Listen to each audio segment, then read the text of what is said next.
So without further ado, let's jump into the live action, and Keith's going to get us started here. Yep, thanks, Kevin. Getting started with Docker, we want to talk about Docker Compose, as it's often the very first part of any project you're going to be working on with Docker. What Docker Compose does is it allows you to define multiple different containers, whether it be Ignition, a database, a web server, and define them all in a text format that is easily creatable, copyable, and editable. The Docker Compose specification defaults to having a file, you'll see here, named docker-compose.yml. Could be whatever, but for this example, we've gone with the default. And it defines an array of services in the YAML syntax. Each service is going to be your container. In this example, we've created a container, call it Gateway, that's going to be leveraging the Inductive Automation Ignition image, version 8.1.26. We also can define the ports on the container. So Docker maps the container port into your host.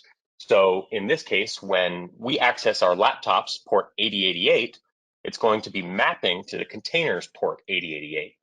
This is how you can run many different Ignition gateways in one environment without having that port overlap and crossover.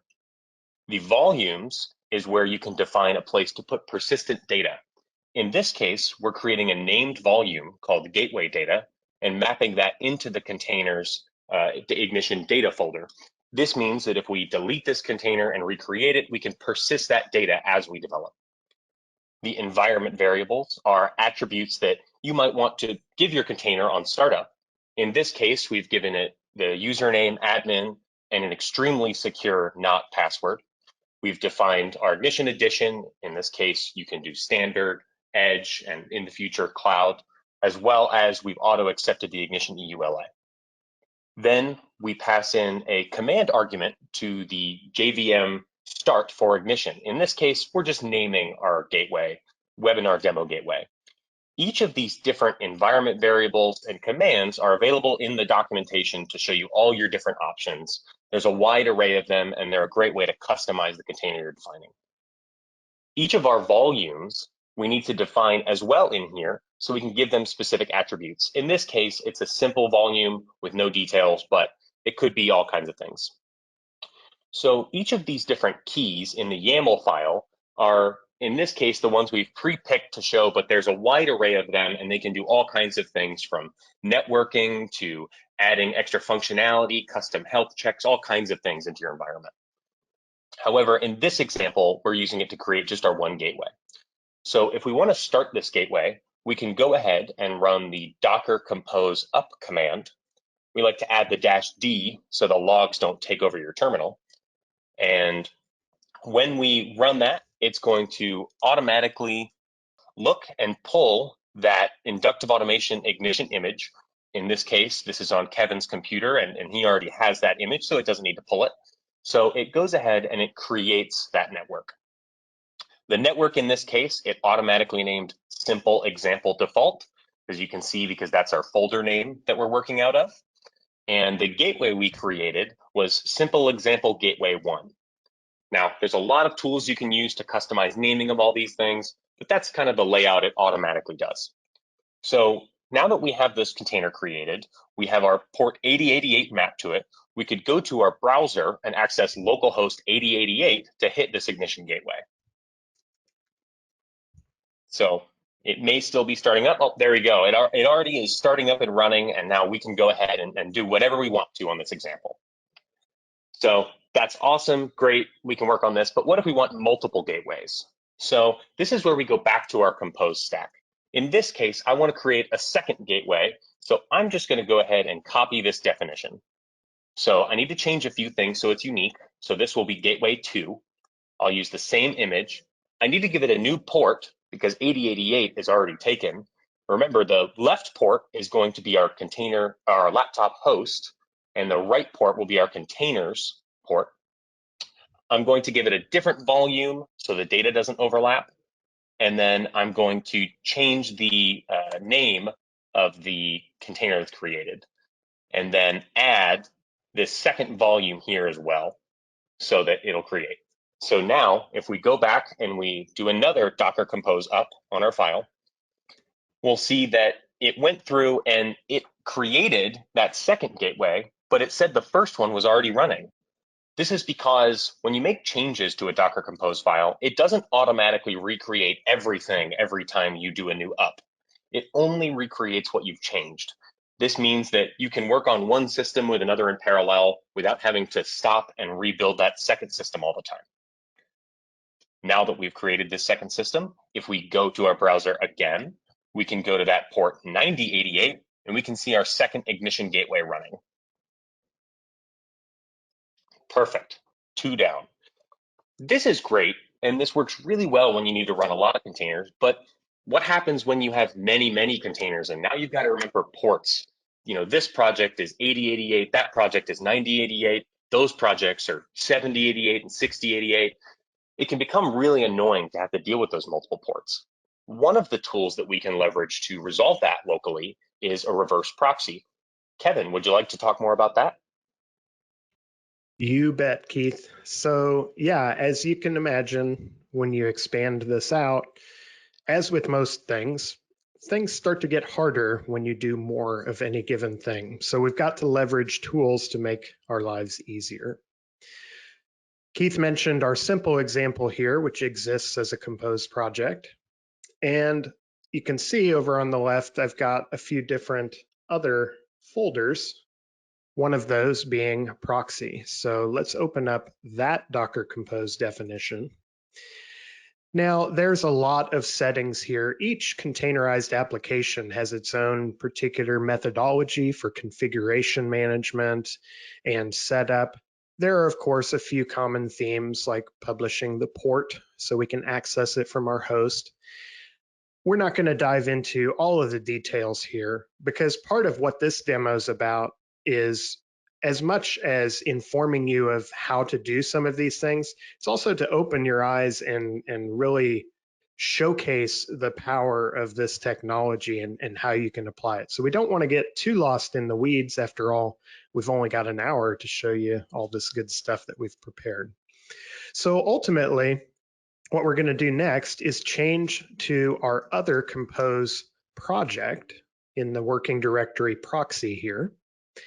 And guess what? We're going to do a very similar Docker compose up with our -d. This starts the various services in our definition. Here we just have one service, and we're also attaching a shared network that we're going to use for our other solutions. Now, the default network from our simple example attaches to the built-in bridge network that's part of any Docker installation. But Compose lets you easily create other subnets that you can attach your containers to, and that gives you some different ways to organize your connectivity for your different containers. So here, if we take our example, we can see you can apply labels to your container, and traffic I mentioned in the earlier slide is a container-aware reverse proxy. That means you can tie it in to your Docker engine through this bind mount here. We're actually attaching this container to let it read what's going on in Docker, so it can actually see the configuration of the different containers you're launching. And the way traffic works is it lets you apply labels to automatically create routes in your reverse proxy. So what does this mean for us? If we come back over to Safari, we can bring up a new tab and we can now use this proxy.localtest.me. And suddenly now we can access our traffic dashboard. And here we can see some routes that were created for traffic itself. But let's extend our original simple example and free ourselves from having to work with those ports. So if we come back over to our simple example, instead of ports 8088 and ports 9088 for these to connect to, we're simply going to add some labels such as traffic enable equals true. And we're going to give it a host name of gateway 2.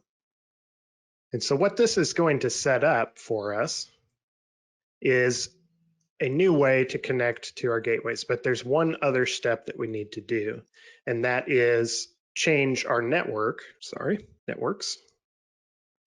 to be our default network, and it's going to be that same proxy network that we created with our reverse proxy, and we're going to give it an external flag of true that will help tell Compose to not worry about creating this network as it did up here when we originally ran the solution. Instead, it's going to simply attach to that other network. So now, if we come back to our simple example, we'll do a Docker compose down to stop our two gateways and bring the solution down. And now we'll bring it back up with the new configuration. At this point, now if we come back to our traffic dashboard, we can already see a couple new routes for our new gateway. And now, instead of port 8088, we should be able to refer to it by name. And perhaps, as with all things, got to actually show you what is going on here. So let me take this down all the way and restart it here. 1 second. Some of these things are easier to do if you've done them from the start. So let's bring them back up. And I'll take you over to here. Yes, okay. So here is the traffic dashboard. Now that you can see it, we now have a couple new routes for our Gateway 1 service. And I think we have an issue.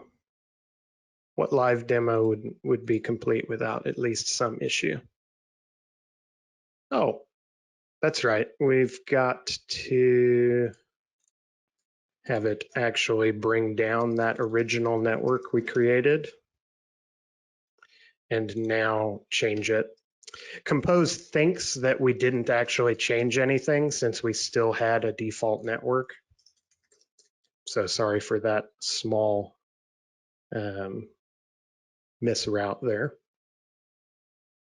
So one of the things that I'll show you here, because we might as well take this opportunity to learn, is we can use other commands to inspect our containers. So what I'm going to do is actually inspect this Gateway 1 container and determine what network it's attached to make sure it's attached to our proxy network.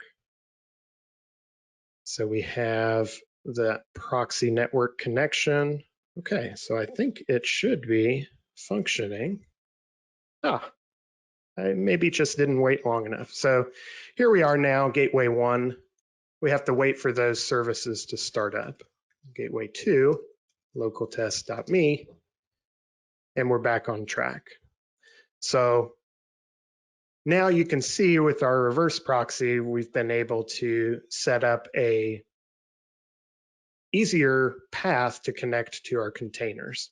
So now that we're back on track, I've got a couple little slides to show.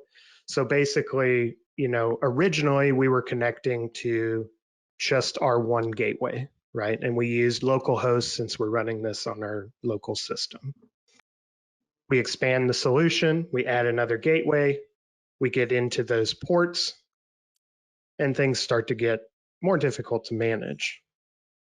Then finally, we introduce traffic, which then lets us refer to those under the names Gateway 1 and Gateway 2.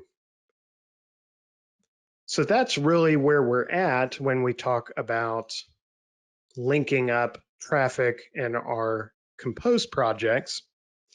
But we've got more in-depth examples to show you.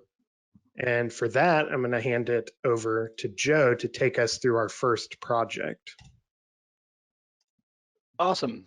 Thanks, Kevin. So inside of here, we have 3 different project folders that are essentially the reference architectures that Inductive has on the Ignition website inside the documentation, as well as on some of the other pages for architectures.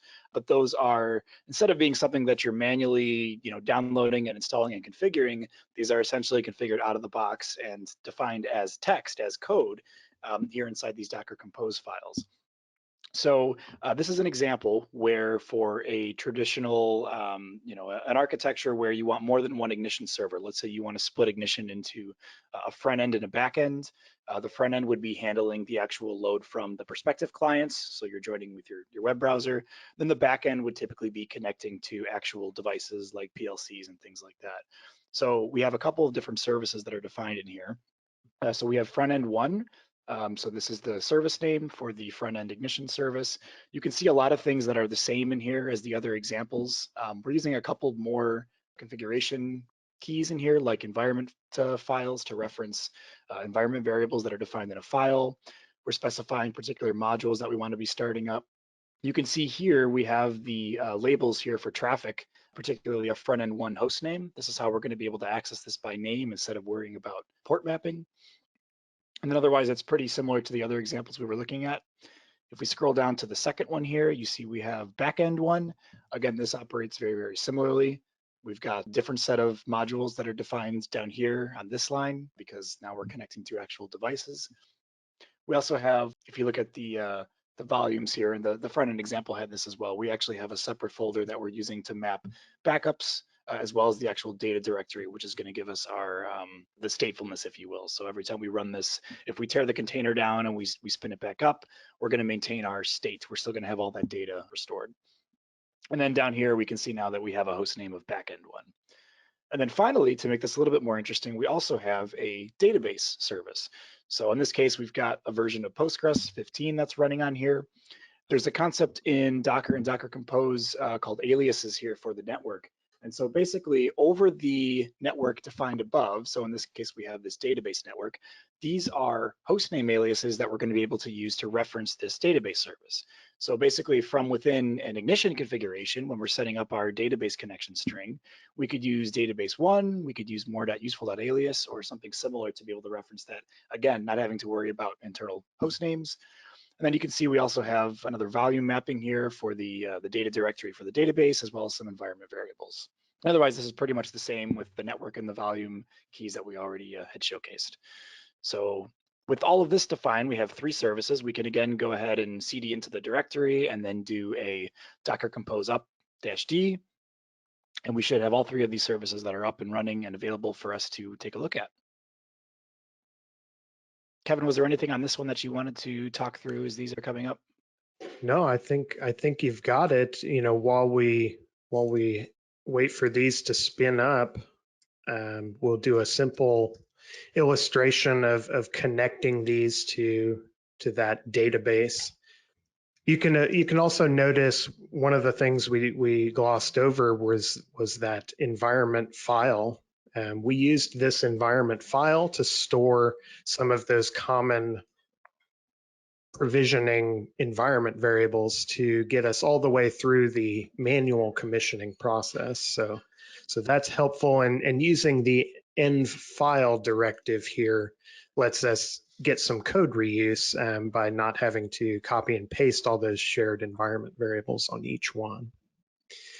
Coming back to our backend gateway, and again we're referencing all of these by just port 80 on our host.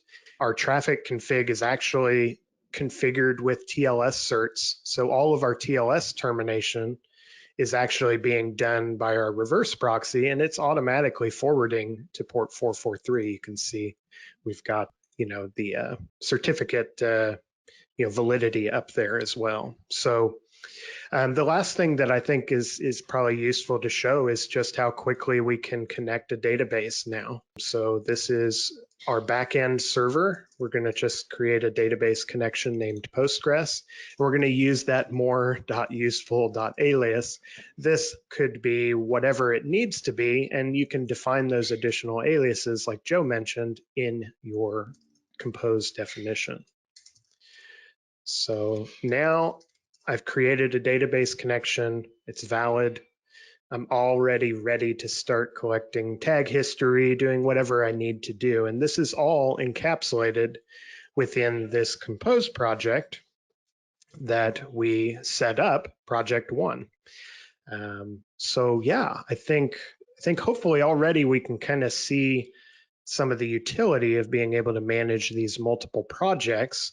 If we look at, something like the Docker extension here in VS Code, we can see the different projects here that we have running, and each of these can be taken down, rather easily and then brought back up in the future. So to continue the demo, the other things that we want to kind of show you is how to add some additional supplementary components to your solution to add even more capability. So one of the tools that you see in our demo folder here is called MailHog. This is an SMTP test utility. So again, we're defining just a simple Docker Compose stack with a port publish that we're going to use to loop back from our containers. This is an example of a shared service that we're going to use across all of our different solutions that we're, project 1, project 2, project 3. So again, we can do a Docker Compose up. And if we come back over to Safari, now we have under MailHog, we've got a SMTP dashboard here. And if we create, for example, an email profile, let's just create a default email profile. We're going to loop back to our Docker host through this special host name called host.docker.internal. And we're going to connect to that port 1025 that we're using for our MailHog utility. We have that now, and now we can test from admin@example.com to someone else at another.com. And now suddenly we can test our email, we can inspect those payloads. This is a helpful test tool, and it's something that you can integrate into your Docker stack. So that's one that I rather enjoy. Another one that you might find helpful if you extend this approach to perhaps a shared server in your environment where you're deploying these containers and you want to give some access to folks who might not be comfortable with the terminal and managing these containers manually. We have another add-on called Portainer. So for our Portainer solution, again, I'm trying to kind of emphasize that, a lot of these add-ons are simply a few lines of YAML, and then suddenly you can take advantage of these advanced applications to better organize your development stack. So here we're going to have portainer.localtest.me. So let's come back over to our browser here. And on first launch, we enter some credentials to access the system. In a more permanent installation, you could add multiple authentication methods to this. But this is really quick to give you visualization into the different containers that you have running. Suddenly now you can use this interface to manage your containers on a shared development host. You can do things like inspect the containers. You can look at their logs, see the logs, all kinds of different things. So just really easy adding these complementary services to really empower your development stack. Now, finally, we have, and we mentioned earlier on, you can also prepackage configuration into some of these solutions as we've done with Project 2, our scale out architecture. This one is, and if you've ever visited our website, you can find these architectures on there. This is our classic scale out architecture where you have a front end gateway and multiple back end tag gateways connected over the gateway network. So again, we can do a Docker Compose. And all of these solutions are running concurrently on my system, and they're independent. The only common resource that they have is being shared through that reverse proxy for easy connectivity. So if we look at this one, we're just going to look maybe at our front end gateway. So gateway-FE is our target name.